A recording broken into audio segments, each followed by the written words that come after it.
May kinatuong ang asawa. Takas ako na sa balay ko.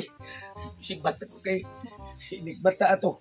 Sus pa, patungo na sa ko. Samot, tingin din ako mayo. Bahala na siya niya.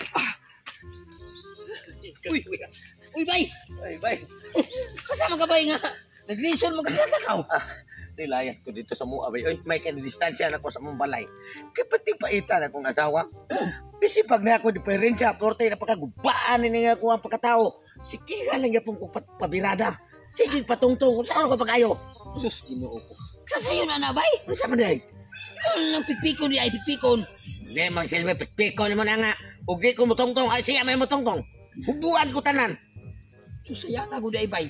So sa to pa dahil hinaya sa katungunan ng kalidad si mo asawa. Mao gani, saon na ko na kung asawa ka pati agresibo mo kayo. Saan ko pag-ayo? Tawaan mo nung ko ni mo noon. Nuya yung taon sa pagkabutang bay. Mo na yung resulta ni mo. Kaya nagpakipang-kimpang ka man. Wali kay kaya si mong asawa. Wala kong taka ng asawa.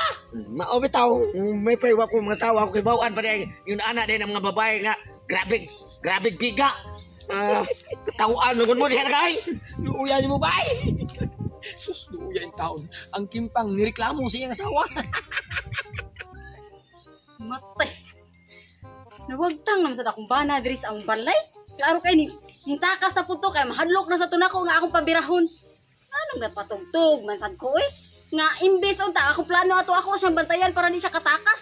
Nato Ginoo ko kanilaging gumanay patong-patong. Kapuyon man ta. Una nga. Nawagtang hinos ko pananaw akong bana. Klaro kayo.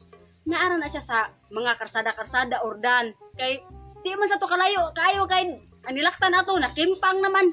Maapsan pa to nako. Klaro kay naara dito di pa na diha dapat to sa unahan. Di pa to kalayo sa balay.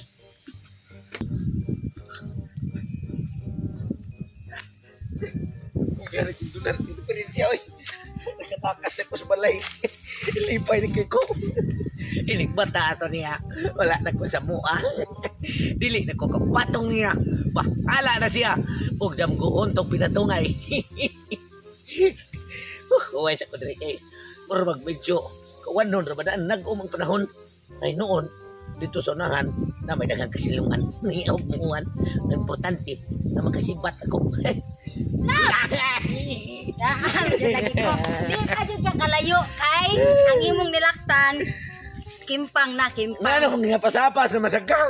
Unsa naman taong kalaboy? Dili ka angaya lagi maglakaw-lakaw aning ato ang barangay kay daghan kay bugoy. Nagpuyo kag balay. Mas balay pa nga balian ko sa mga bugoy. Kaysa imo ako ang sigihan ko nimo tongtong. O di ako mo tongtong, ikaw mo tongtong. Unsang kalab? Basta mo itong katiwasan niya akong Dili ka kapalaran. matiwas anak kay mao na igi advice sa akong amiga nga katong iyang bana ni agi pod og paralyze. Ang iyang gibuhat gisigihan na niya patong iyang bana sigag patong kada gabi patong kada oras patong mauna nga naulian iyang bana sa Ulian ka na noon? Ulian kong katiwas? Di lagi na katiwas mo na nga karon nanaman ta diri di pa layo na distansya naman to atong balay. Ari papatung ako. Saba niya ay bahala ka dito. Unsa naman? Ano papatung ako ba? Bahala rin ka niya. Bisik pagsaon na. Dili na Hindi na lagi ko kay sakit. para maulian ka. Bahala ka. Hindi lagi ko. Bahala na kaya. Unsa kagahing ni mo oy? Bahala ka kay ko. Ikaw umok. Naayo magay ang bana sa Ayaw. Ayaw lagi katiwas. para maayo ka. Dili na lang ba? Bahala rin ka. Kung may pa'y magbuwag lang na. Huwag na talayo na kitag naabdan o hunong gudre hunong. Layo na kitag naabdan o nya og mulahos pa ta dito sa unahan sikag lakaw. Maabdan taguan mabahaan niya ang nunta. Mao gani nga ay na lang sunod-sunod. Kay di na lagi ko kay di ko gumayo anang style ani mo. May pay maayo na lang ani ay. Kung gusto ka pangita na lang. Paminaw sagod ang giingon magud sa doktor nga wala silay anang tambal nga makaayo sa imuhang paralyze kay lahi na ang pagka-paralyze kuno nimo mao na nga nangayo kog advice akong amiga maro to gi-advice sige na. Di na. Ari lang taning libon. Dai ka mo dito sa ano mo ka pag pinatungay mo ako din ako.